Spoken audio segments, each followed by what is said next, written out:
Hi, இன்னைக்கு பார்க்க போகிற ரெசிபி என்னன்னா மீல் மேக்கர் பிரியாணி. இதை சோயா சங்க்னு சொல்லுவாங்க. ஃபர்ஸ்ட் அதுக்கு தேவையான பொருட்கள் பார்த்தோம்னா, நான் மீல் மேக்கர் நான் 50 கிராம் எடுத்திருக்கேன். சுடுதண்ணியில் போட்டிருக்கேன். இது ஒரு அரை மணி நேரம் ஊறணும் சுடுதண்ணியில். நான் 3 கிளாஸ் ரைஸ் எடுத்திருக்கேன். நான் அது மெஷர்மெண்ட் எந்த கிளாஸில் எடுத்திருக்கேன்ட்டு அப்புறமே காட்டுறேன். 1 கப் தேங்காய் பால், நெய் கொஞ்சம் எடுத்துக்கலாம், கொத்தமல்லி, தேவையான அளவு எண்ணெய் எடுத்துக்கலாம், புதினா, ஒரு தக்காளி. நான் பெரிய வெங்காயம் ஒரு பெருசாக இருந்தனால 1 எடுத்திருக்கேன். நீங்கள் சின்னதாக இருந்தால் 1.5 வெங்காயம் எடுத்துக்கோங்க. 3 பச்சை மிளகாய் எடுத்திருக்கேன். தாளிக்கிறதுக்கு ஜீரகம் ஒரு 1/4 டீஸ்பூன், 3 ஏலக்காய், ஒரு நட்சத்திர சோம்பு, 4 கிராம்பு, ஒரு பட்டை, ஒரு பிரியாணி இலை, தேவையான அளவு உப்பு, 1 டீஸ்பூன் மிளகாத்தூள். நீங்கள் காரத்துக்கு ஏற்ப கூட்டவோ குறைக்கவோ செஞ்சுக்கோங்க. தயிர் எடுத்திருக்கேன். 3/4 டீஸ்பூன் மல்லித்தூள், 3/4 டீஸ்பூன் கரம் மசாலா, இஞ்சி பூண்டு பேஸ்ட் 1 டீஸ்பூன் எடுத்திருக்கேன். இப்போ எப்படி செய்யலான்ட்டு பார்க்கலாம். ஃபர்ஸ்ட் எண்ணெய் சேர்த்தலாம்.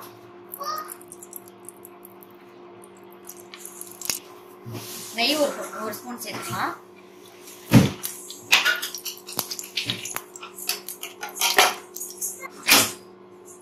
இப்போ எடுத்து வச்சிருக்க பட்டை, கிராம்பு, ஏலக்காய், ஜீரகம் எல்லாம் சேர்த்துக்கலாம்.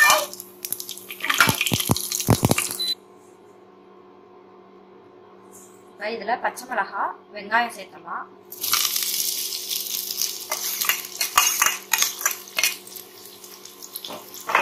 இதை நல்லா ஒரு பொன்னிறமா வர்ற அளவுக்கு வதக்கலாம்.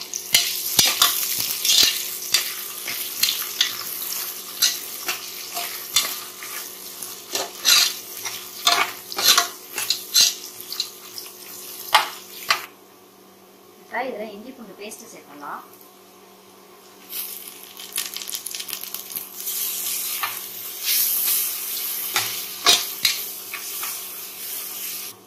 இதுல புதினா சேர்த்தலாம். எல்லாமே நல்லா வதங்கிடுச்சுங்க. இப்ப இதுல தக்காளி சேர்த்தலாம். இது நல்லா வதக்கலாம். நல்லா வதங்கிடுச்சுங்க. இப்ப மசாலா சேர்த்தலாம். பிரியாணி மசாலா நான் வீட்லயே ரெடி பண்ணேன். அதனால ரொம்ப நல்லா வாசனையா இருக்கும். மல்லித்தூள், மிளகாய்த்தூள், இது எல்லாமே நல்லா கலந்து விடலாம். ஒரு 2 நிமிஷம் இருக்கட்டும்.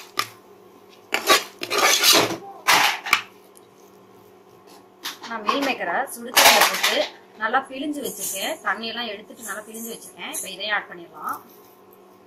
இதையும் நல்லா கலந்து விடுங்க.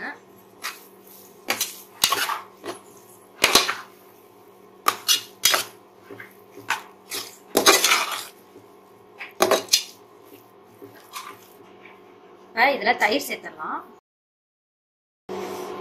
இதையும் நல்லா கலந்து விடுங்க.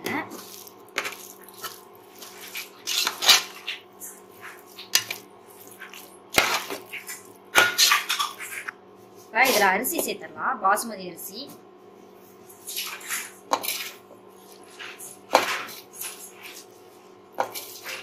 நான் அரை மணி நேரம் தண்ணியில ஊற வச்சு எடுத்திருக்கேன் அரிசியை நல்லா கலந்து விடுங்க.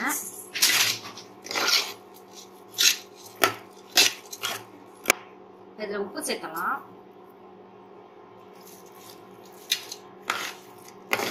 இது 1 நிமிஷம் இருக்கட்டும். இப்ப இதுல தண்ணி சேர்த்தலாம். இது தண்ணியோட தேங்காய் பாலும் நம்ம மெஷர்மெண்ட் எடுத்துடலாம். நான் இந்த கிளாஸ்ல தான் 3 கிளாஸ் பாசுமதி அரிசி எடுத்திருக்கேன். 1 கிளாஸ் அரிசிக்கு 1.5 கிளாஸ் தண்ணி ஆட் பண்ணணும். இப்ப இதுல தேங்காய் பாலும் சேர்த்துக்கலாம். தேங்காய் பால் இவ்வளவு இருக்கு.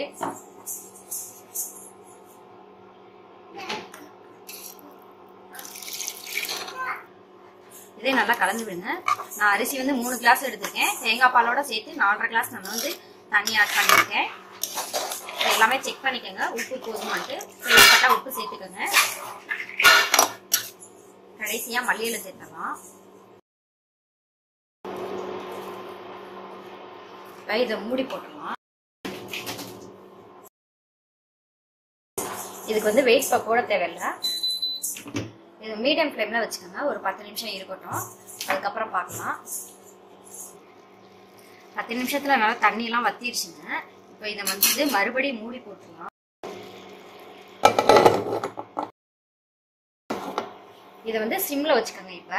இப்போ வெயிட் போட்டுருங்க. ஒரு 5 மினிட்ஸ் கழிச்சு ஆஃப் பண்ணிடுங்க.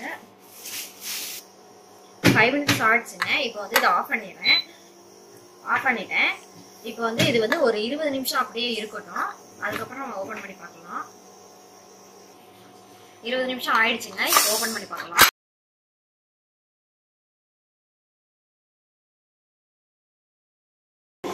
மீல் மேக்கர் பிரியாணி ரெடி ஆயிடுச்சுங்க. நீங்களும் உங்க வீட்டில் அந்த மாதிரி கண்டிப்பா ட்ரை பண்ணி பாருங்க. இந்த பிரியாணி குழந்தைங்களுக்குலாம் ரொம்ப பிடிக்கும். அதுக்காக தான். இந்த வீடியோ பிடிச்சிருந்துச்சுன்னா சேனலை சப்ஸ்கிரைப் பண்ணுங்க. தேங்க்யூ.